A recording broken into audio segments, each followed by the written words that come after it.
Morning, everyone. So yesterday we started looking at spontaneous reactions, which is essentially how a battery works. We run a reaction to actually provide electrical energy.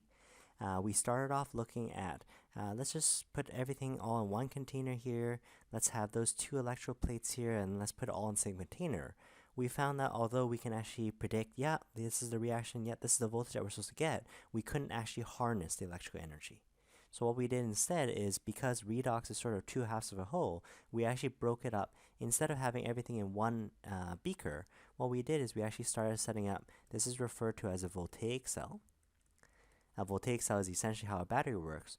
We actually ended up having one half cell occur on the one side, the other half cell occur on the other side, and what we did is we actually connected them with the wire. Okay, so let's go through some of those details again as we get more familiar with the table. We'll talk a little bit more about the potential and the voltage here, and we'll do some more work in that.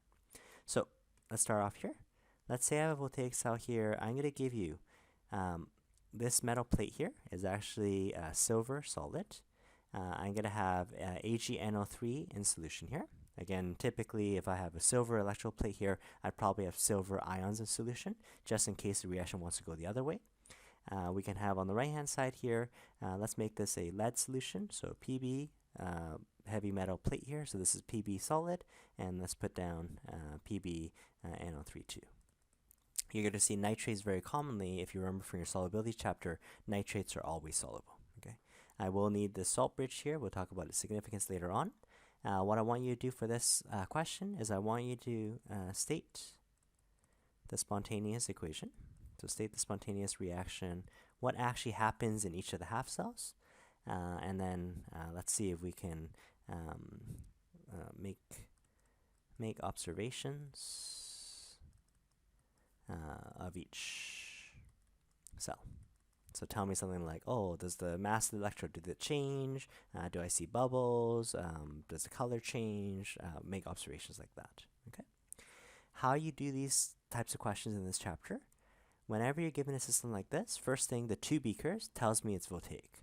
Later on this chapter, we're going to deal with a one beaker cell where the reaction is actually non-spontaneous. So that already tells me I'm expecting it spontaneous. I have half of it occurring on one side. I want you to make a list of exactly what you have. Okay. So on the left side, what do I have? I have Ag as a metal plate, so I have Ag solid, definitely. I have AgNO3. We're going to see in this lesson here, we're going to all be at standard conditions. So our standard conditions are actually 1 molar. That's where our table is actually tabulated at. 1 molar AgNO3. I'm not going to find this as a compound on the table. I'm going to find it as broken up on the table. Silver ions or nitrate ions, again, we utilize nitrates here because they're fully soluble. That will make sure that the silver can actually break off from nitrate, and also because nitrate is really bad at oxidizing and reducing, it won't interfere with the reaction that we want.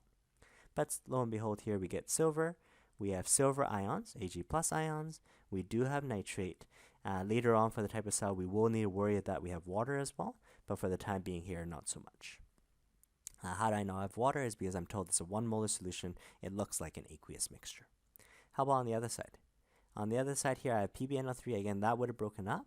I have Pb plus 2 ions. Again, I have nitrate ions. I have water, which I don't really need to worry about. And I have Pb solid. Once you have a list of all the chemicals you have, we're ready to look at the table. Okay. Your general technique in looking at the table, I just pulled it out for you here.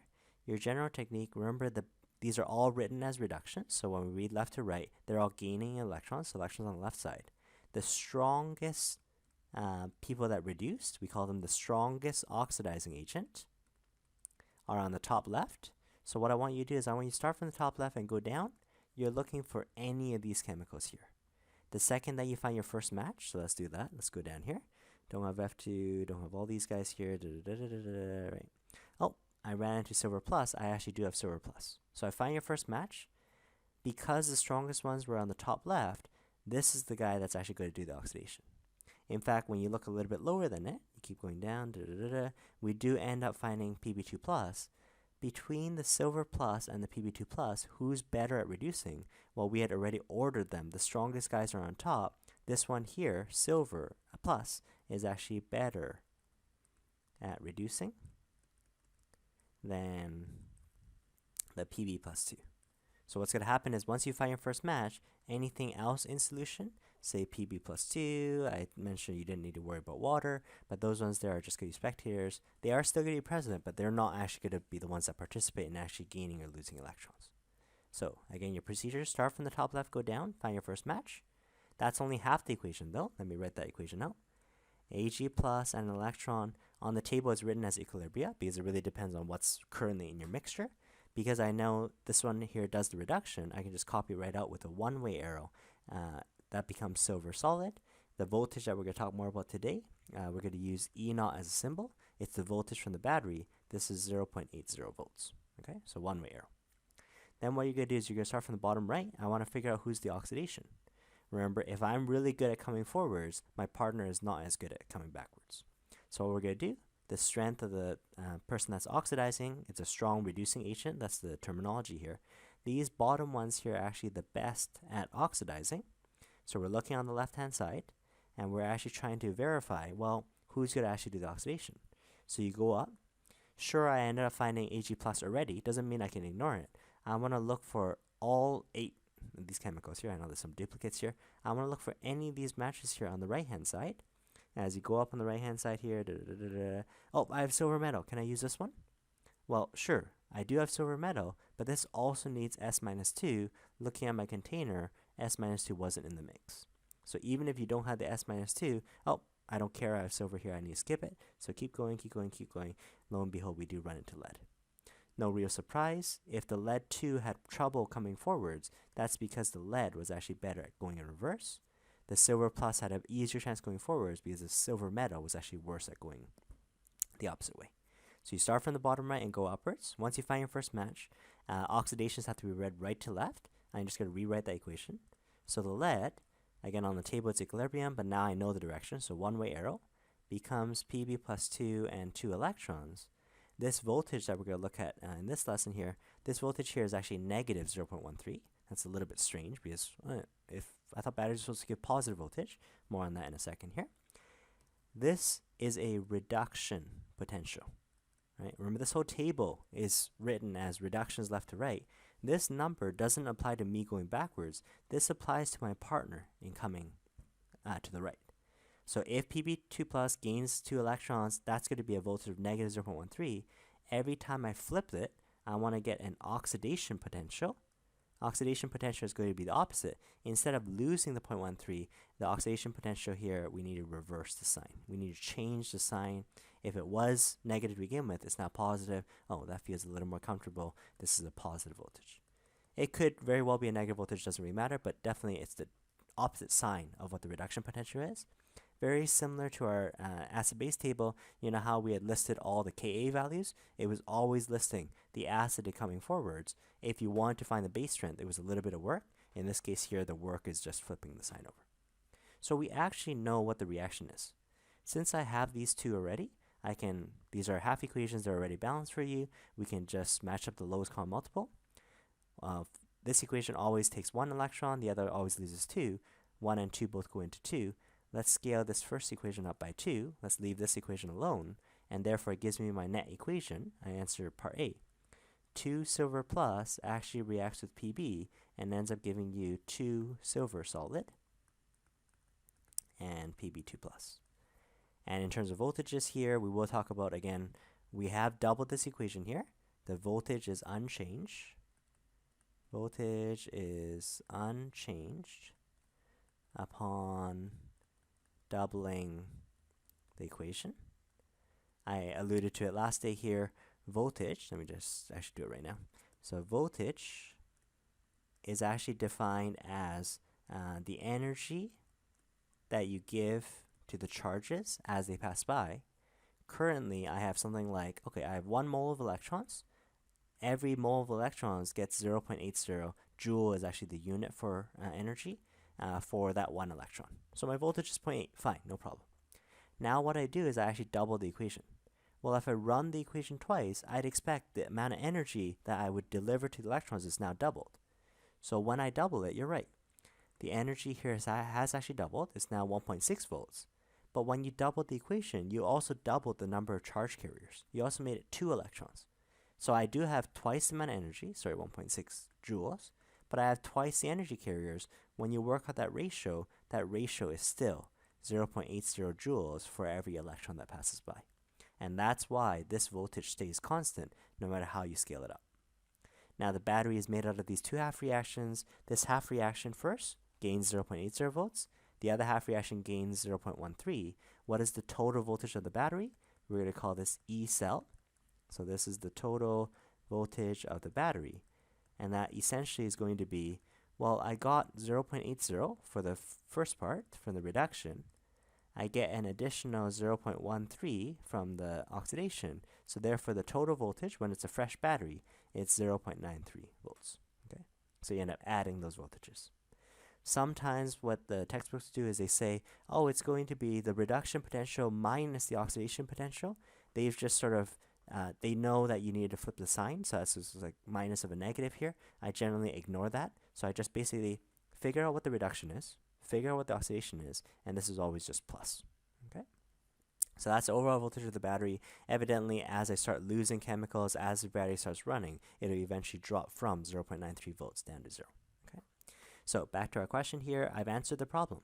I know what the reaction is. It's going to be 2 silver ions plus a lead. So as I look in a little bit of detail here, let me see if I can zoom in just a little bit for you here. So we have it on the screen here. So what's happening here is on the silver side, I'm going to redraw it.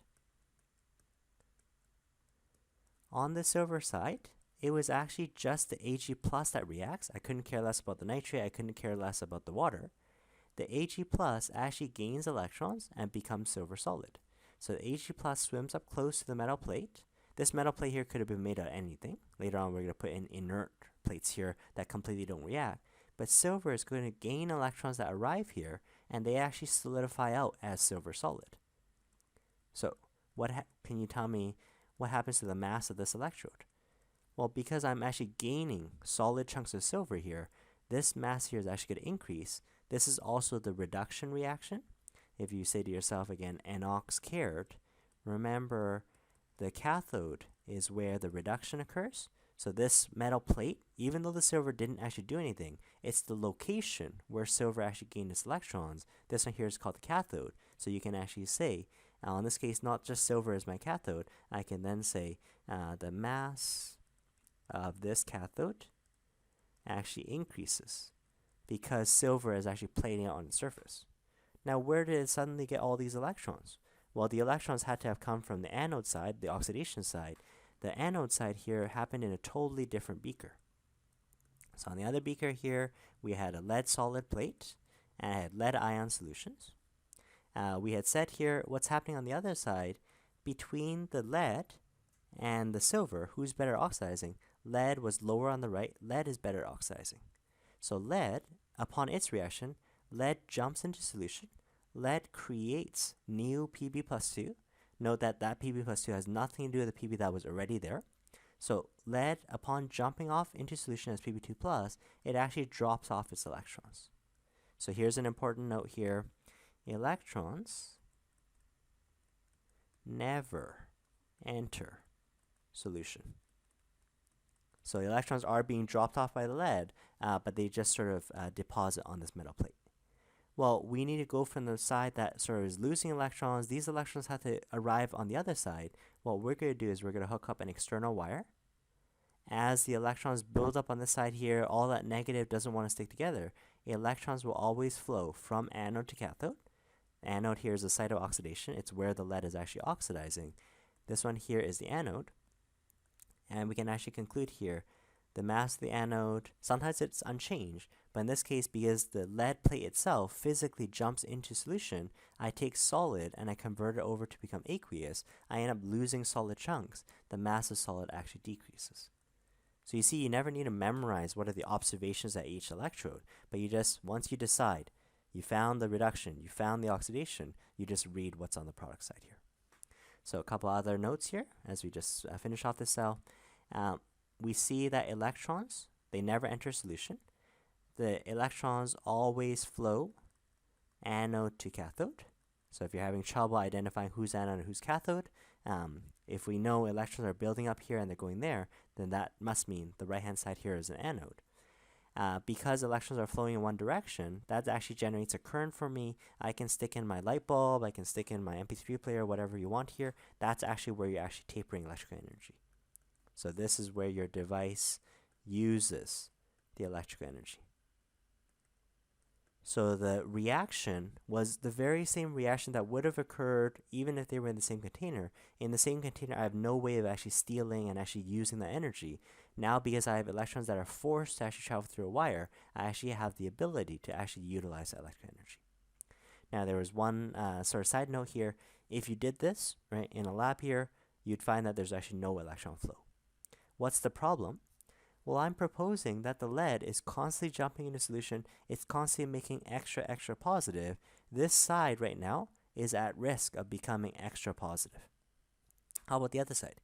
The other side, I'm proposing the silver gains electrons here. They solidify on the surface. I'm losing positive charge. In this case here currently, I'm worried about this side here becoming overly negative. What we needed, this will actually serve as a nice on-off switch. What we need is to make sure neither side builds up an excessive charge. Charge in general is unstable. So what we add in to all these cells here is what's called the salt bridge. Okay. In the past, it can be as simple as a piece of paper. You just wet it with a little bit of salt solution. The salt bridge here is typically going to also be 1 molar. That's going to be our standard conditions. More on that in a second here. We're going to typically use KNO3. It doesn't have to be exactly that. It could be table salt as well, as long as whatever chemicals that we use are actually so bad at oxidizing and reducing that they don't interfere with what we wanted. So I can show you, for example, that would then suddenly add K plus and NO3 minus. Where do those show up on the table? Well, if I would have started out from the top left, right, F2, right, it's a little bit small font, so you have to take your way through. Oh, I have NO3 minus. Doesn't that reduce really well? But again, NO3 minus needs acidic conditions for it to react. I don't have the acidic conditions, so that's not going to react. You just keep going here. This NO3 minus also needs acidic conditions, so I can't use that. Oh yeah, silver is going to still do the reaction. I don't run into K plus until way down here. K plus is near the bottom here. So while K plus, it is charged, it can technically gain electrons, it's actually so bad at gaining electrons, probably something else would have reduced before it. Perfect. The silver ion that I wanted to reduce, it's going to keep the K plus as a spectator.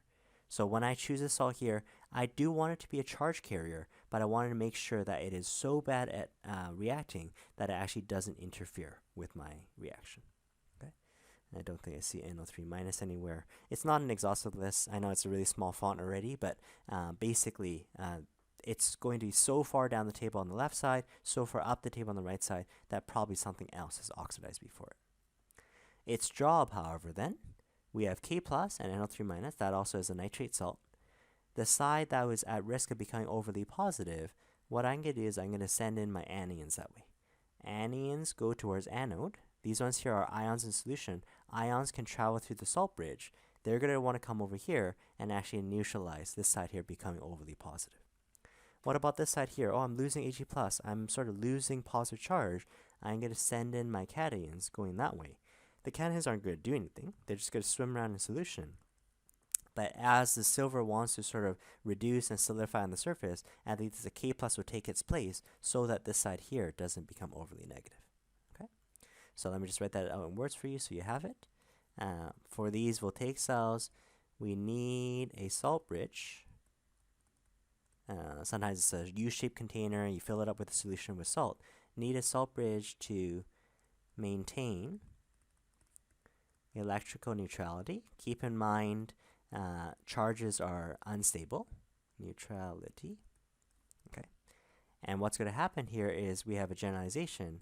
Anions are going to flow towards the side with the anode, whereas cations are going to flow towards the side. This time I drew the cathode on the left-hand side, so we're going to have cathode on the left-hand side there.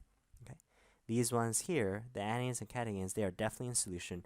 There's even argument, well, I actually had nitrate ions already, right? I had silver nitrate and I had lead nitrate here. Depending on the size of this nitrate here, seeing as nitrate here is an anion, it could technically swim through the salt bridge and actually go the other way, but generally we sort of plug up the salt bridge a little bit here. If my ion is a little bit too big, it has a preference to go to the opposite side here, but it may not necessarily be able to actually swim through the salt bridge. Okay, so while we have electrons traveling one direction through the wire, we get that current, we taper off electrical energy.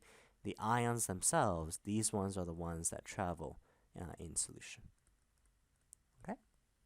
So in today's lesson, what I want to qualify a little bit more, I want to talk a little bit more about this voltage, and then just practice with this. Well, depending on what I make my voltaic cell out of, start from the top left and go down, find the best guy reducing, start from the bottom right and go up, find the best guy oxidizing. You're going to need to do lowest common multiple to find the whole reaction, and then we'll talk more about this voltage. Okay.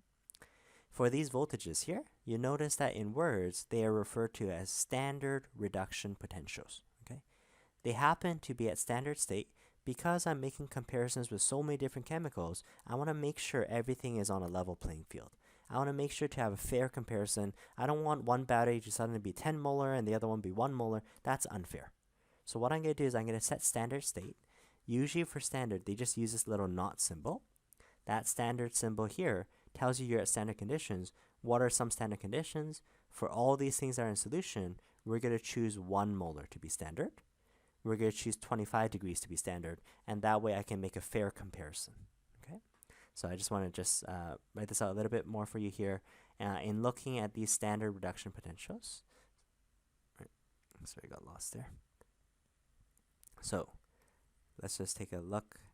Standard reduction potentials. Okay, I'm going to just quote the first equation for you.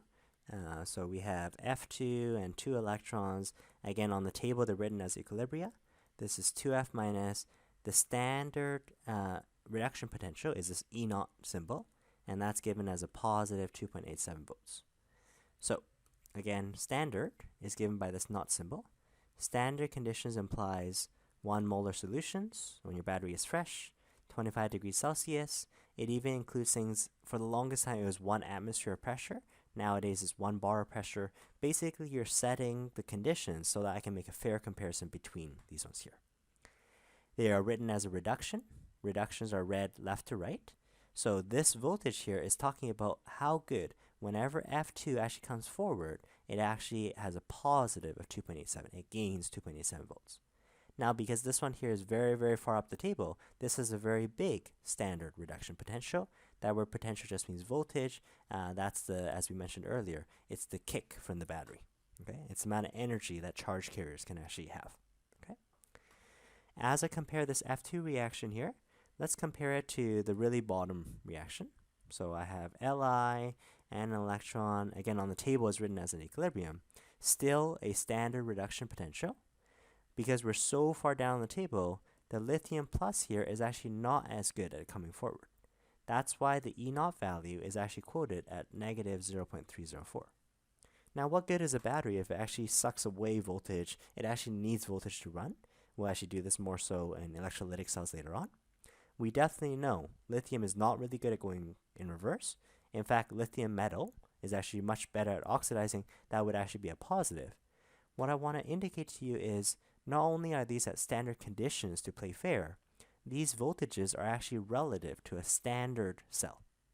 That standard cell is actually right in the middle of the table. The middle of the table here has H+. Upon gaining an electron, this is going to be in equilibrium with H2. Okay.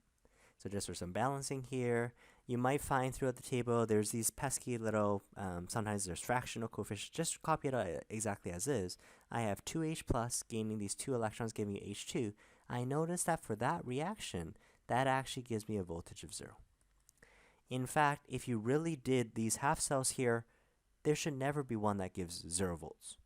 What I'm doing is I'm setting that as an arbitrary limit, and I'm saying, let's call this cell here 0, so that when I fight F2 against H+, if F2 is better than H+ at reducing by 2.87, that 2.87 just means my F2 reduces better than H+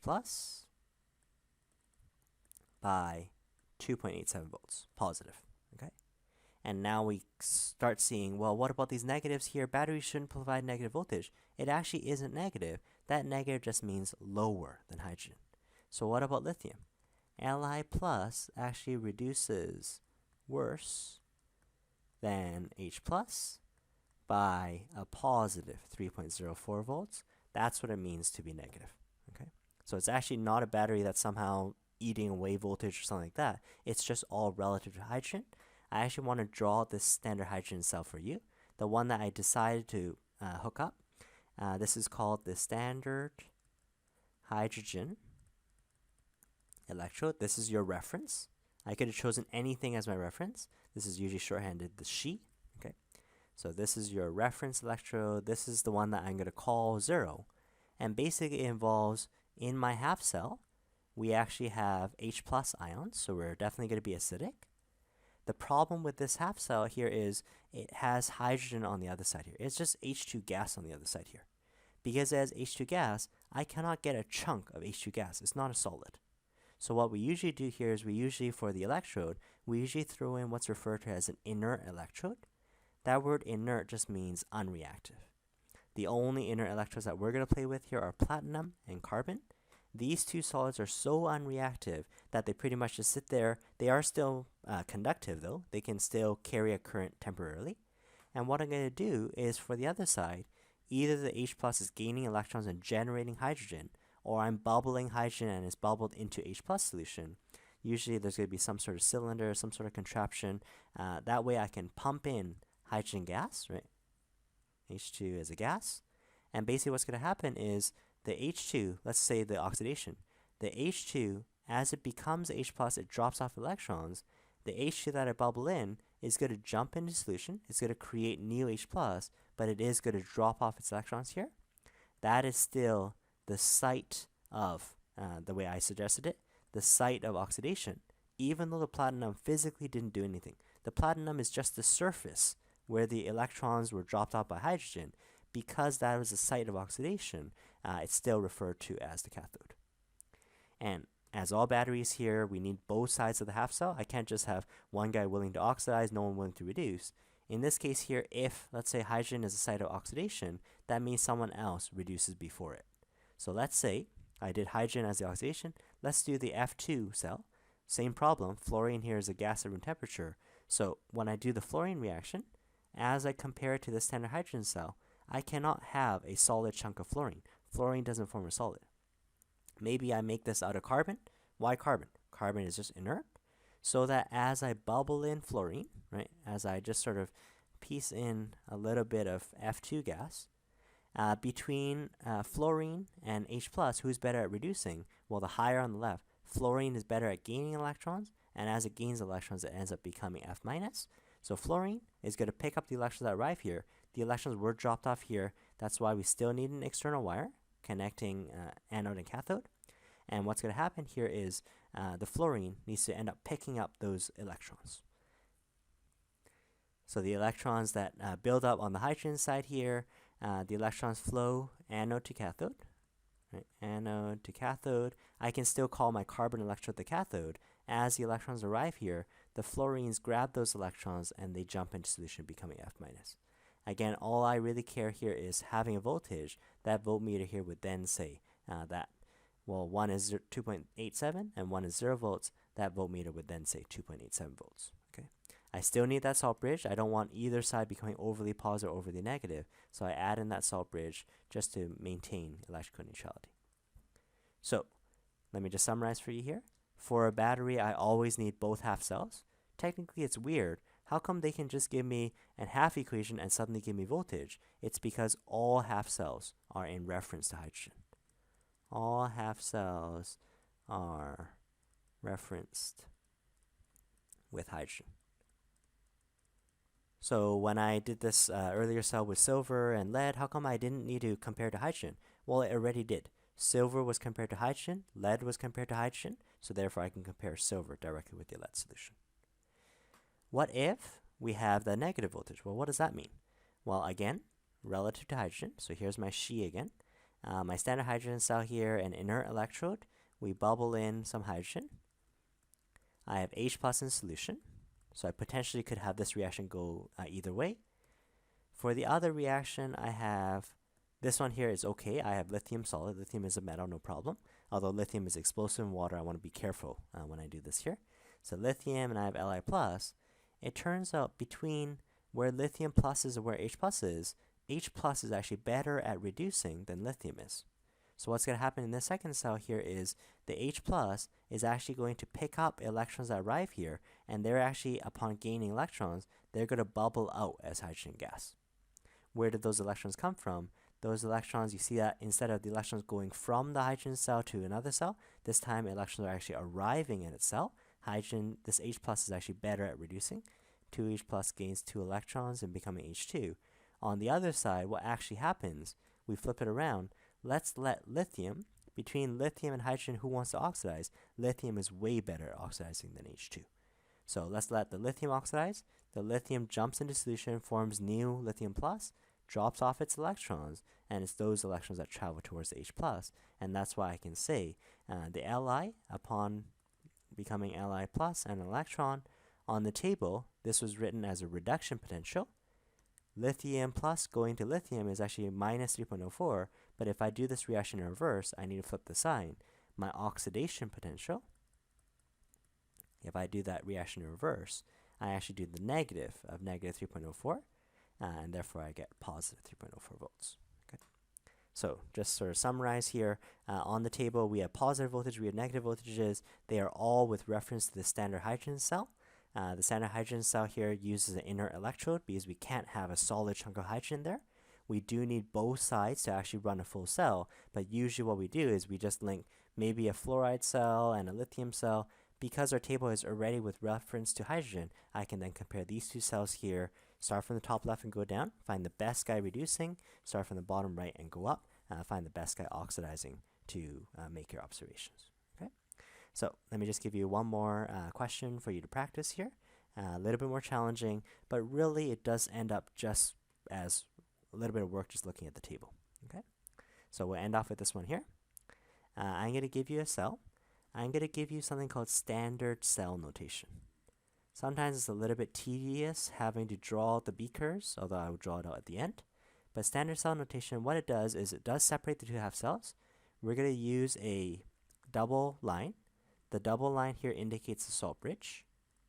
And what we're going to have is one half cell on the left of this, one half cell on the right of this.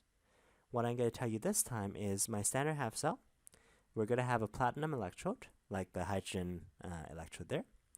We have platinum. We have, if I wrote it out in words, I'm going to give you, we have acidified, 1 molar RbNO3. Okay. So my standard hydrogen cell, if there is a difference in phase, I would go platinum, and then I would have just a vertical line like that. What else do I have in the mixture?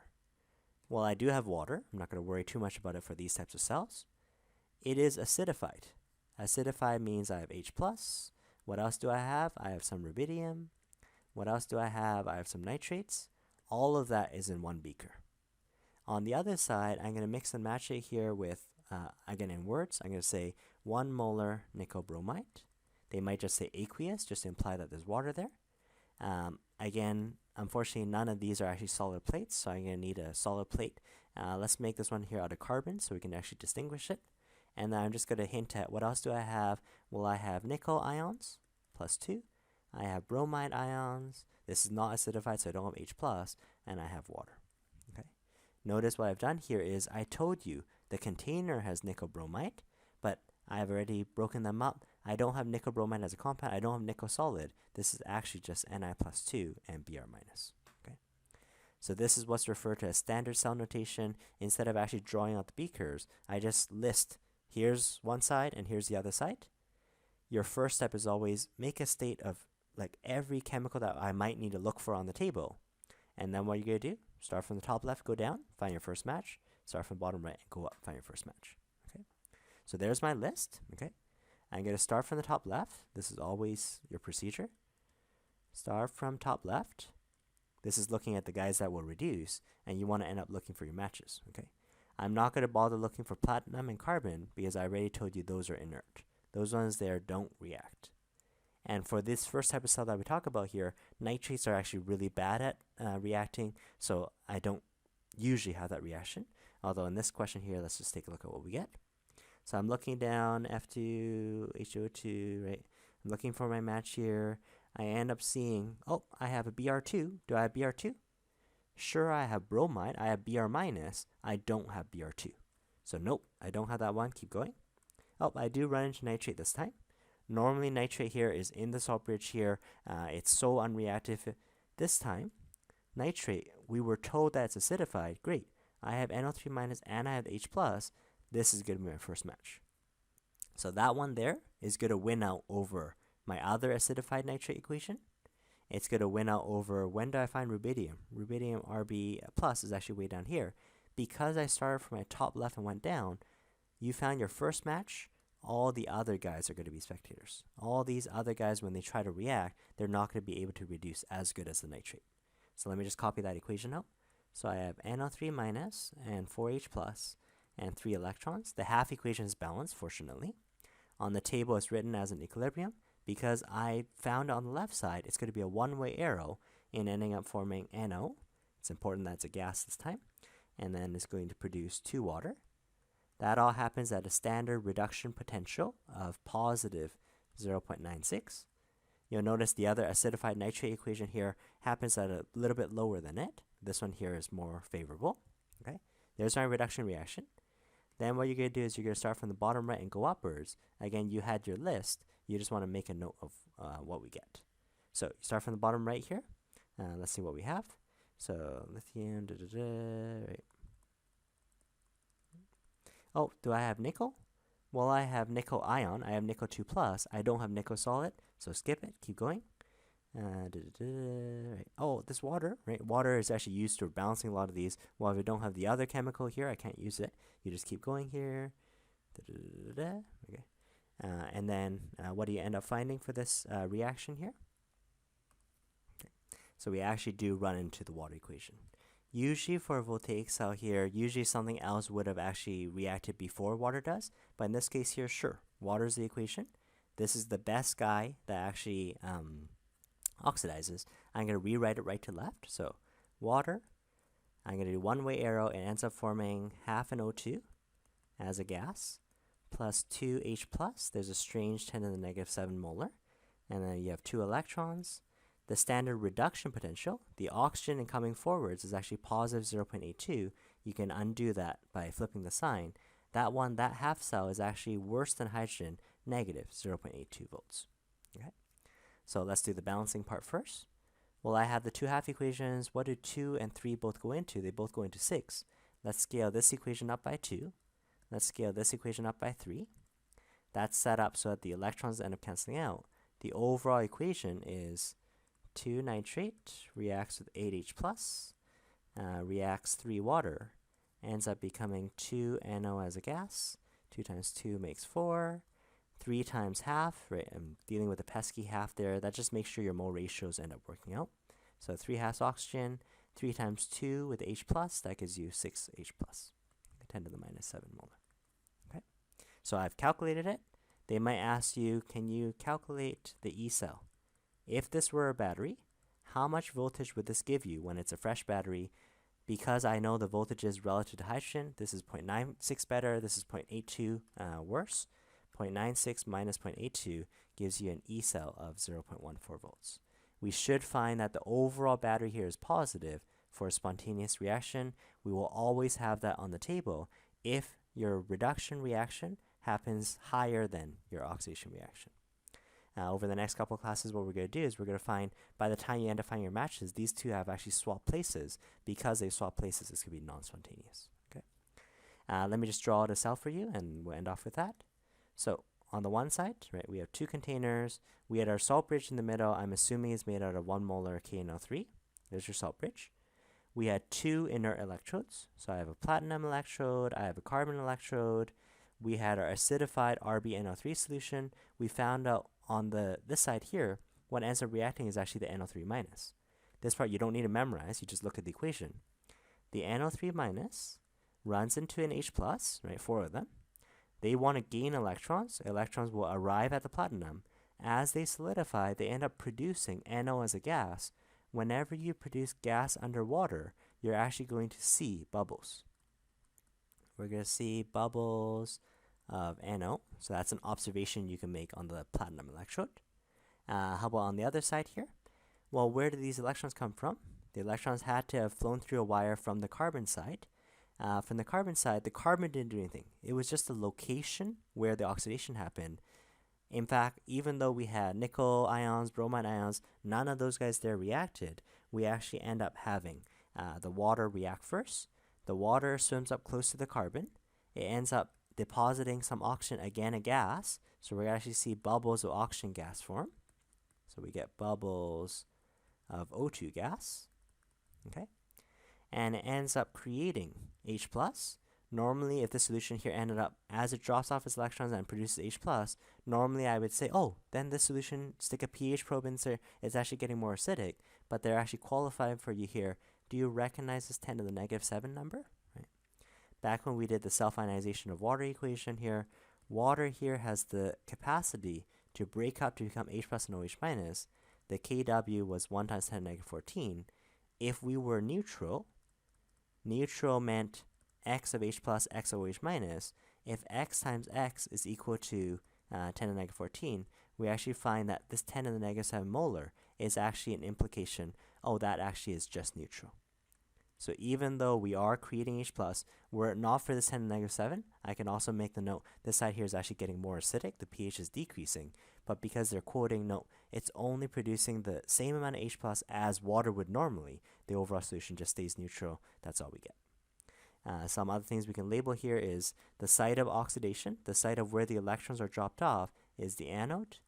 Electrons flow from anode to cathode. Does anything happen to the mass of the electrode this time?